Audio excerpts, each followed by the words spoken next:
All right, we're back. We're back with another reaction. Scary story getting here. There's no scary story until my brother gets back. I don't know where my brother is. I don't know where he at. What he doing? You're not gonna worry about no more. All right, this is the last time I'm doing one of these for a minute. I'm about to go back to strictly game only for me. Maybe one funny, maybe the last funny video reaction. That's it for a minute. This story happened to my brother, and it's told from his perspective. On Halloween of 2017, I went trick or treating with my friends, who I'll call Harvey, Michael, and Daniel. We were all around 14 to 15 years old, and really just wanted to make the most of Halloween.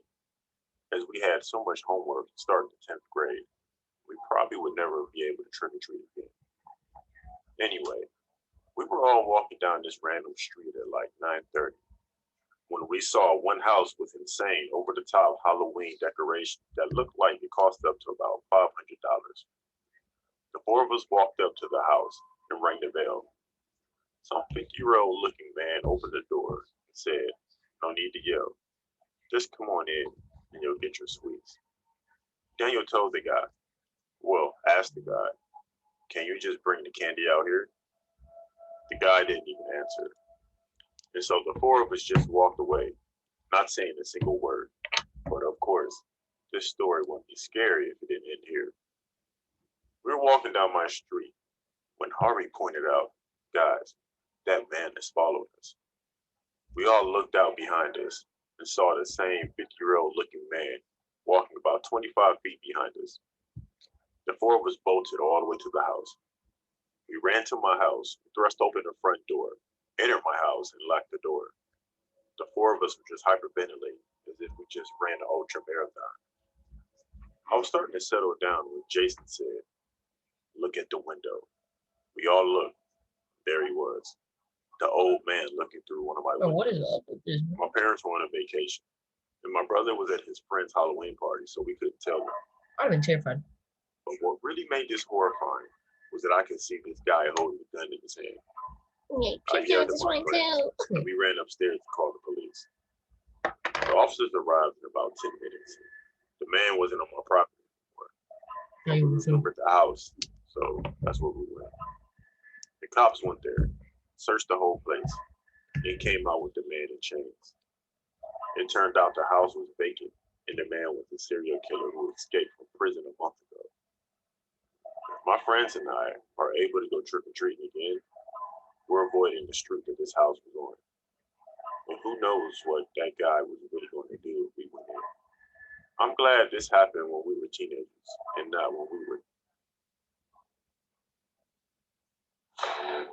Raid is a free-to-play action RPG for both PC and mobile. There are over 500 badass champions to collect in battle through dungeons and PvP.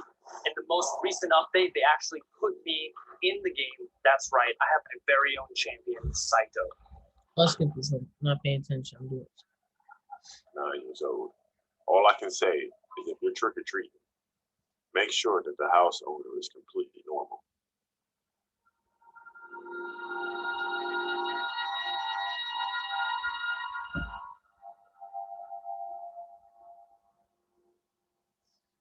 It was my 11th birthday on March 2nd, 2012. I was a big fan of Selena Gomez, and I wanted one of her CDs for the radio my grandpa had bought me a few months prior. Anyways, my grandpa took my sister and I to Target after he got out of work to buy me a Selena Gomez CD I've been begging for. At this time, Target in my area had a small food court with a snack bar with Pizza Hut in it, which I always got when I went shopping there. My grandpa, sister, and I, we all ordered our miniature pizzas, the personal pans. Then we sat down at the table with our food, which happened to be right by the register. After the worker gave us our pizzas, they headed to the back to clean up, I assume. So it was just my grandpa, my sister, and I in the food court. Everything was good for about 5 to 10 minutes while we were eating. But then I noticed my grandpa was sitting across from my sister and I looked behind me. He moved his eyes side to side as if he was watching somebody. I, with my heart racing because I was so confused, turned around. And that that's when I seen the most disgusting and creepy looking man I've ever seen in my life. He was tall, maybe about 6'2" to 6'4". Was partially bald, had dirty stained clothes. He smelled like pee. He was right behind me, going back and forth behind my grandpa. And that's when my grandpa started to yell at the guy, telling him to get away. My grandpa then stood up and said, "If you don't get away from my granddaughters, I'm going to make you get away." And that's when the guy backed up and he just stared. What you trying to do, grandma? My sister and I then got up. We quickly rushed over to the other side of the table where my grandpa was. Hey, ran up. We started to walk away, and that's when I heard the guy say, "Very beautiful. Where are you from?" Must be from the islands like Fiji or something like that. How the fuck I you turned around and he was looking straight at me. Oh, whoa. And he pointed and said, "Yeah, you pretty girl." You pretty good. That's when my eyes got wide. That's why I can't come wild. Like, what you talking about? Yeah, watch stuff, mate. Yeah, that's how I talk to females like that.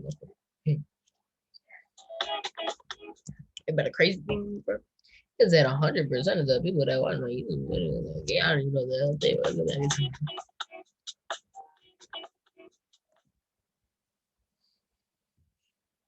following right behind us, saying his name, along with his address, telling me that I could come visit him sometime. No, I'm good, bro. I got a girlfriend, bro. I'm not every state. What are you talking about? Different aisles to do so. But we finally did. We quickly purchased the CD and went out to the car.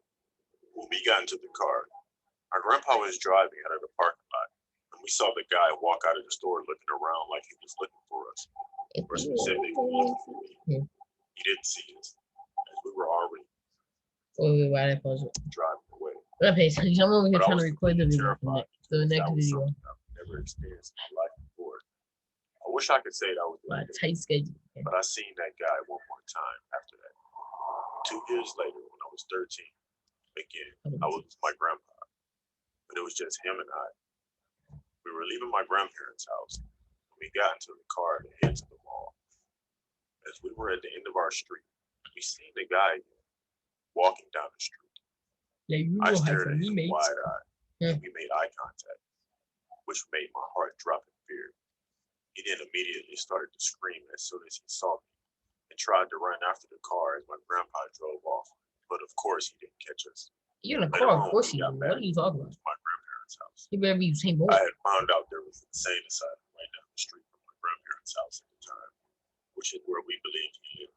Just the address he gave matched the address to the place. I'm 19 now. I never saw that guy after the last time when I was 13. And I'm really glad I did because he was seriously evil. Yeah, bro, he was seriously evil. You just don't even know that. What if he had men's problem? Oh, shit. Man. Alright, so I'll finish that video later. I'm not even worried about it right now. This story happened to me about 8 years ago when I was in the 2nd grade. I was around 6 or 7 years old at the time, so it wasn't really 67. I was. Oh shit, I don't know. popular with the other 2nd graders. I was always the odd one out with about 1 to 3 friends, or sometimes less. Yeah, 2 friends. No, now you get new friends. What the fuck? Yeah. This man, I was usually on my own after and during school. This one I used to incident happened at the end of the day. Everyone was starting to go home. going back What I would do is I would wait inside the gate of my school until I saw my mom's car pull up. until I Then I saw would rap. walk over to her car and she would take me home. It's what's your favorite rapper? This day though, this car that looked exactly like my mom's pulled up. You like rap? Yeah. Who's your favorite rappers? There's nothing else. No, not even always. Just who's your favorite rap? So I walked up to it and Polo almost G? opened the door. Little baby? Then I saw The the baby? driver and realized that it wasn't my mom's car at all. I'm It was gonna a bald Hispanic looking man inside Don't be the racist, bro. car. I'm Average height with Hispanic. jeans, Racist. with a brown tank top, who appeared to be in his mid-30s. He saw me and apologized for almost getting into his car. Started walking back to the school. And he said, "Hey, I can take you home if you want." I said, "No, thank you, that my mom would come soon." But he just didn't let up. He kept insisting that I go with him. But I said no over and over again. No, I don't want to go with He you. also said that he noticed that my mom used to Eventually, he just got so fed up, he just decided to reach out of his car window and grab me. He's like, I don't know why. why did you just run away when you I didn't went? cry or scream. I just sort of silently freaked out. And started He's like, oh my god, me like you happy. No, alright. I ain't never seen two pretty best friends. No, God, you know, this is a day. scratching the man's arm. The moment I drew blood, he gave up, let go, and drove off. I never told anyone about the man for some reason. I really don't know why. When I finally told my mom about this story a few days ago, she said I could have saved some other poor child from potentially being kidnapped, molested, or killed had I spoken up. And now I feel terrible. Needless to say, I never saw him again after that. My mind tried to repress this memory for the longest time until I just remembered it recently. I didn't know what you're talking about. I can't stop thinking about it. And what it really does to me. And I always wonder He's how long he was in actually the watching. clouds.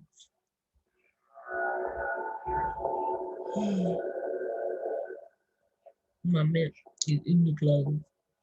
He's not even on this world. He's up here. My name is Brad. This story happened about 2 years ago. I recently started a new job and made a few casual friends quite quickly. One day at work, my friend George said he was having a house party on the weekend and invited me to come along. I accepted his invitation. That weekend, I drove to George's house party. I recognized a few faces, but most of the people that were there were his friends outside of work. I wasn't drinking alcohol that night as I was driving, and also I'm not much of a drinker anyway, so I was drinking soft drinks all night. At one point, a man approached me. He was wearing a scruffy leather coat, had a shaved head, bad teeth, and was quite small. He was a lot older than most of the people at the party. He introduced himself as Jerry and said he was a friend of George's. We talked for a little bit, but the conversation was quite awkward for the most part. I didn't know who are, man. As I was going to get another refill. Jerry offered to get it for me, so I accepted his offer and gave me another drink. He came back, and we carried on talking. However, it wasn't long until I started to feel sick and dizzy. And it was getting quite late, so I thought I would head home. I said goodnight to George and headed outside to my car. As I approached my car, Jerry called my name and jogged over to me. He asked if I could give him a lift home. No. I said sure, and Jerry got in the back seat. I found it weird that he sat in the back seat and not in the front. He's gonna take from your arm, bro. Going home. Okay, after driving for about 2 minutes, I started to feel worse, more dizzy and lightheaded. I heard Jerry unbuckle his seatbelt and unzipped his pants. Oh my God. I saw him in the mirror when he was leaning forward towards me. I was about to ask him what he was about to do, but I heard a police siren behind me, signaling for me to pull over. As soon as I stopped the car, I opened the door and threw up on the side of the road. A police officer approached me and told me he pulled me over because he suspected that I was driving under the influence. He also asked why my friend exited the vehicle and ran off. I asked the officer what he meant. He told me as soon as I stopped the car, the man in the back seat opened the door and ran off into the night. I was feeling like crap to think too much about it, but the officer wanted to give me a breathalyzer. I accepted it as I knew for a fact that I hadn't been drinking, and the results came back negative. The officer asked why I was driving that way, swaying back and forth. I told him I had just come from a party. I just come from party. Me got drugged. Me don't know yet because me still be. Well, you know that.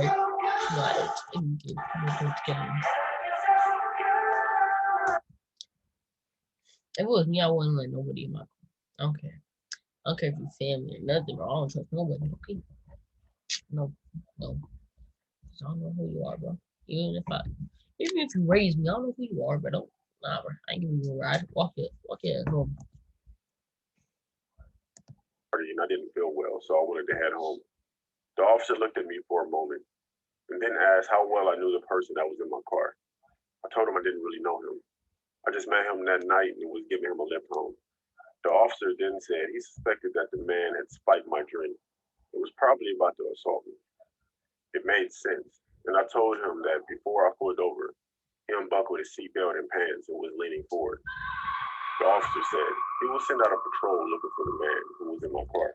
He was very kind and trusted me when I told him that I felt fine and I could drive home. You can't. Who you lying for?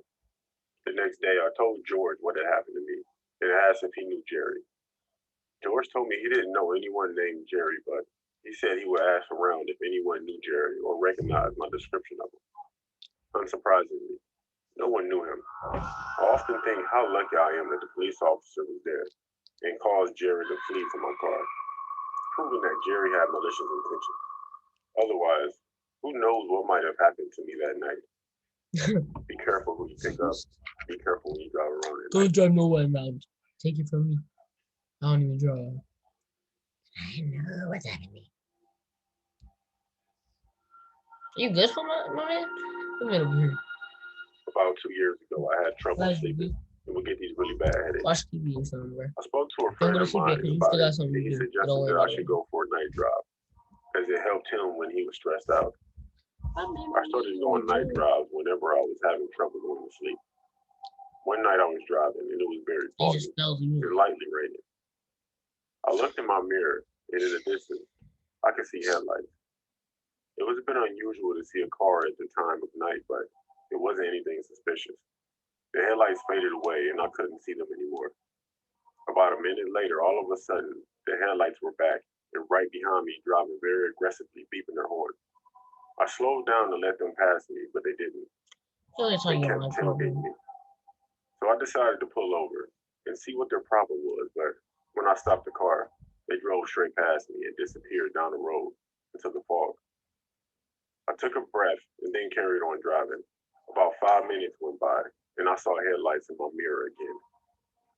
I didn't think it would be the same car as they had just passed me. So when the headlights sped up and were right behind me, once again beeping their horn and tailgating me aggressively, I knew it was the same car as before. I didn't understand why they were acting this way and how they were now behind me even though they drove past me. I didn't pull over this time. Instead, I carried on driving. I'm tired. What time is it? It's 10:38. I got school tomorrow at 8 o'clock. I don't know if I want to end it here, if I want to keep going. But I have you. I don't. I don't.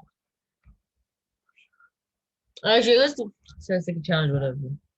It's 10 seconds to like, comment, dislike, and subscribe to our program page at 10, 9, 8, 7, 6, 5, 4, 3, 2, 1. Alright, at the end of this video, at like 26:05 or something like that. 26 seconds, 26 at 26 minutes. Here we go. It looked like a lot of stuff paused or something. I don't know if it paused or what just went on, but it just froze or something. Let me back into it though. Nothing changed. Nothing changed. But I was saying, I don't know if it finished the whole 10 seconds challenge. Well, I don't even know. I don't. I'm too tired for it. Alright. I was saying, subscribe, turn post notifications, and like, alright.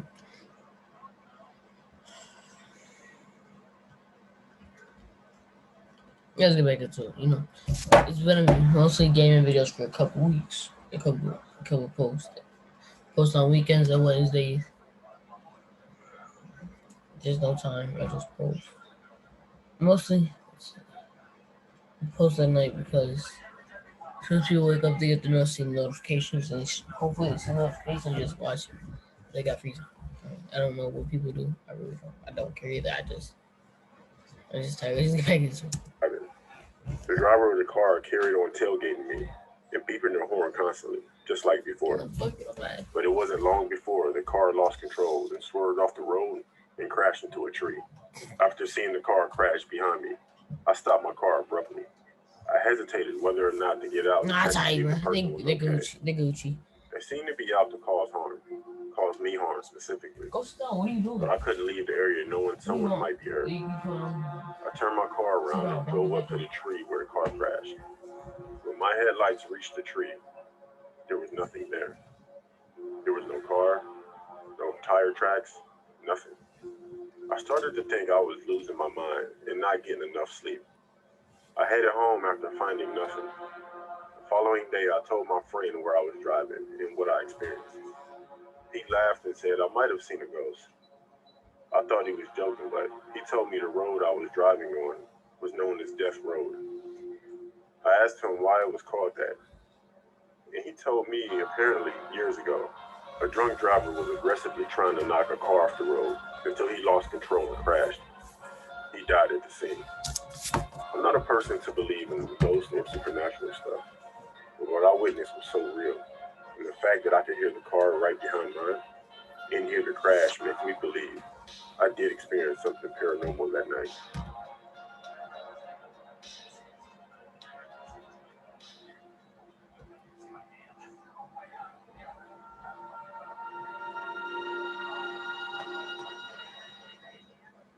My name is Ken, and the other day I was watching videos on YouTube, and one of them was why people experience paranormal activity or feel like they live in a haunted house. One of the reasons that people experience things supernatural or paranormal is for a punishment of an action you did or didn't do.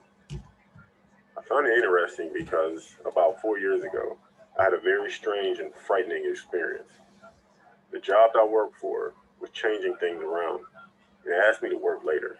So for a short period of time, I was driving home late night every night. One night when I was driving, it was cold, raining, and I was very tired. I wasn't used to the late nights just yet. As I was driving, I noticed a hitchhiker on the side of the road with his hand out asking for a ride. Me get I never picked up a hitchhiker, didn't plan to then. In my mind, it was too today dangerous. me feel nice.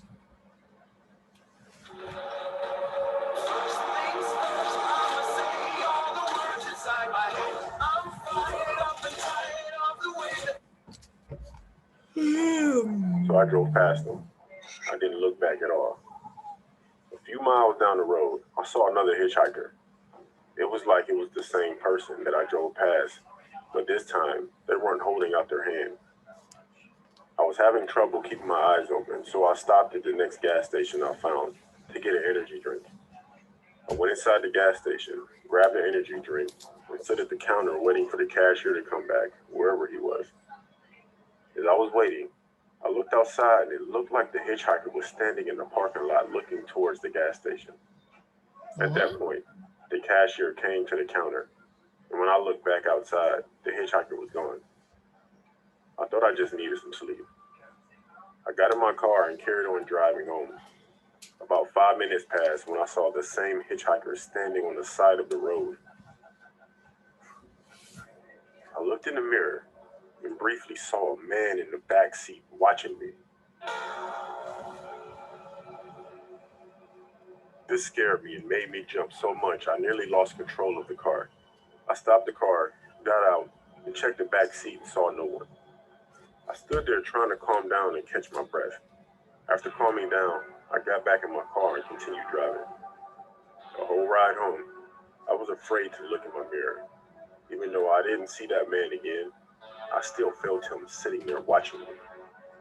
I never came up with a logical explanation of what I experienced that night. Before watching that video about paranormal crap, I always thought it was my lack of sleep that caused me to see things. But now I think what I was seeing was that man on the road and in my car was some kind of punishment for not picking him up. Oh, well, that's just terrifying, man. I swear.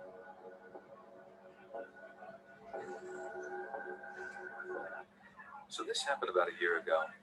I know it because it was around Valentine's Day and I'd spend the week leading up to it just dreading it. Stalking my ex on Instagram and generally just felt pretty terrible about myself.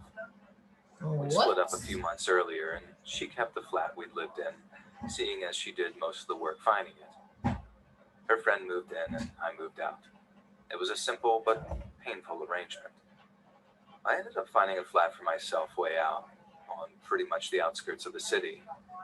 I don't know if you've ever been to London, but flat prices are stupidly high. And if you want anywhere that's more than just a bed and a toilet, you have to abandon any hope of living remotely central. So the Valentine's Day season came around. And one weekend I was feeling fairly sorry for myself, working my way through a bottle of Prosecco. I should have really been sharing when I made a decision. I changed the radius on all my dating apps to be as small as possible and tried to see if I could get a Valentine's date lined up. Half the time you matched with someone and they'd reveal that they were on the other side of London to you, and your attempt to organize a drink would fall through. It's too far, or I don't have time tonight, maybe next week were phrases you'd hear all the time. So, I'm not the most attractive guy. I think I'm honest enough with myself to say that, and I have a pretty good gauge of when someone I've matched with seems too hot to be real. Usually, my hunches confirm when they send me a message advertising some Russian dating site in the first minute. Anyway, I meet Becca, who seems lovely and very much in my league, and who lives actually not too far from me.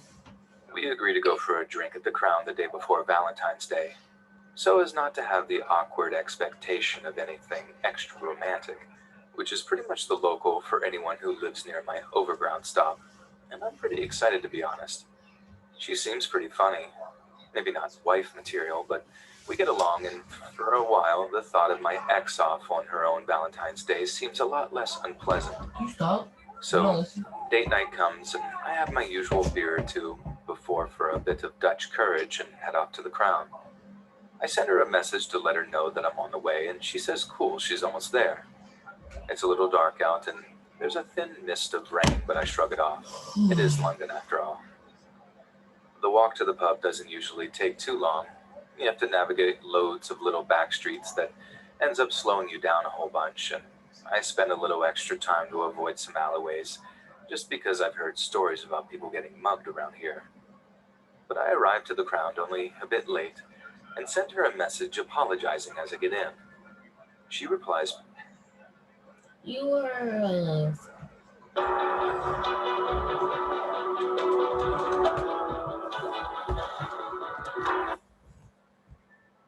pretty quickly, instantly almost. Shoot, she says, didn't get a chance to message you. There's a bunch of guys in there for someone's birthday, and they're being really rowdy, making me a little uncomfortable. I've nipped over to a restaurant down the road to see if they might have space for us. I mean, she's not wrong. There are a bunch of guys in here being loud and obnoxious, and I guess if you were a small woman, it would make you pretty uncomfortable. Not only that, but a group are smoking outside and jeering, and I can see how you wouldn't want to hang around outside for long. She sends me the restaurant's name and tells me to hurry. They'll save a table for us if I'm quick. This is where I get a little concerned. We never agreed to dinner. Not only that, but when I put in Google Maps, the location gives me two routes. One is pretty quick, and the other adds an extra 10 minutes onto your walk time. Easy. The only issue is the shorter route goes right through this old estate that's semi-abandoned. I say semi because although I'm sure people live there, I'm not sure who, and half the buildings are boarded up. I take one look at it and decide that there's no way I'm going through there. There are barely any streetlights, if any, and I can barely make out much more than a few dark shapes. I decide to take the longer way around and apologize to her, but let her know that I'll be a little later. No. She replies instantly again and tells me that I need to come now and that I should just be as quick as possible. I don't like her tone and tell her there's no way I'm walking through the old estate at night. Now I'm beginning to feel really uncomfortable and am aware of how alone I am on this route. Whilst it passes by several houses and shops, there's no one actually on the street itself. There aren't many people out on the night before Valentine's Day, and come to think of it, I've got no idea why the restaurant would be so full in the first place. I get that funny feeling in my stomach where you know something's wrong, but can't quite put your finger on it. And for some reason, I walk in the middle of the road for the last stretch. I think maybe I felt a little safer there, or at least in my head I think I'd be able to see anyone who came towards me. Thankfully, no one did. I did manage to freak myself out a little, catching my reflection in shop fronts and car windows, and have to make a conscious effort to not look at them because I know I'll only freak myself out more. I'd have turned right around, but I realized that I was actually closer to the restaurant than the original pub. And at this point, I just wanted to see another friendly human face. I sped up my walking slightly, made sure to text a couple of friends just to be safe. All this time I'm walking, she's messaging me, telling me just to hurry up and that the shortcut's fine. She literally just took it. But as soon as I mention I'm almost at the restaurant, she stops replying, just like that. One moment she's telling me to hurry, and the next, as soon as it's clear I'm not going to use the shortcut at all, she's gone. Well, they're gone, I suppose. No way of knowing who it was. I get inside, and like I suspected, the place is fairly empty. It's definitely not booked out. And when I ask if the waiter's seen any woman like Becca asking about a table, he shakes his head. Not tonight, he tells me. Only a couple of families and an older couple. I think about texting whoever was claiming to be Becca, but even opening the conversation gives me the creeps. The idea that there's a couple of days worth of chatting there, of whomever was on the other end pretending for whatever reason to be a normal person, gives me the chills. It's strangely weirder to think of someone that creepy pretending to be normal in a weird way. I think about walking back using the road, but I realize, looking out the window of the restaurant, that whoever was pretending to be Becca knows my exact location. They'll know I arrived and found out they were lying. I think about the fact that they might be watching me from somewhere, my silhouette in the window, and I ask if I can have a table whilst I order an Uber home. Even during the ride home, I hate the idea of my face near the window, and I try to lean into the middle seat. I get the driver to drop me as close as possible to my house, and my heart races the whole walk home. I never told them my address exactly, but the idea that they know the area I live in is enough to make me start looking at flats on the other side of the city. I think, as soon as I can, I'm going to move.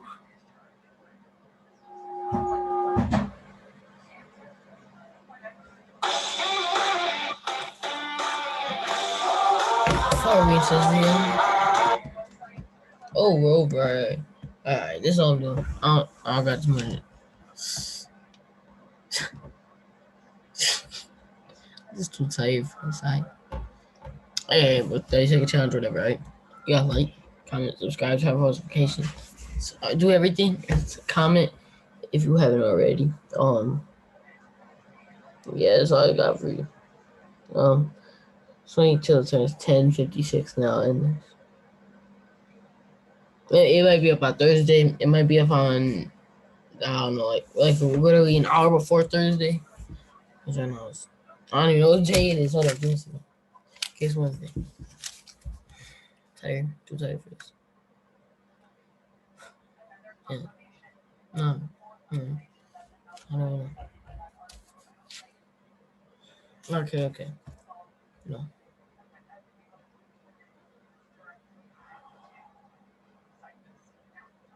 I think it's time to come to an end, alright? Like, comment if you haven't. Do what you gotta do. Pause, do what you gotta do, alright? Like I said, more gaming. I'm about to stop doing these reaction videos for a little bit because it take too much time. And I don't got time right now, so.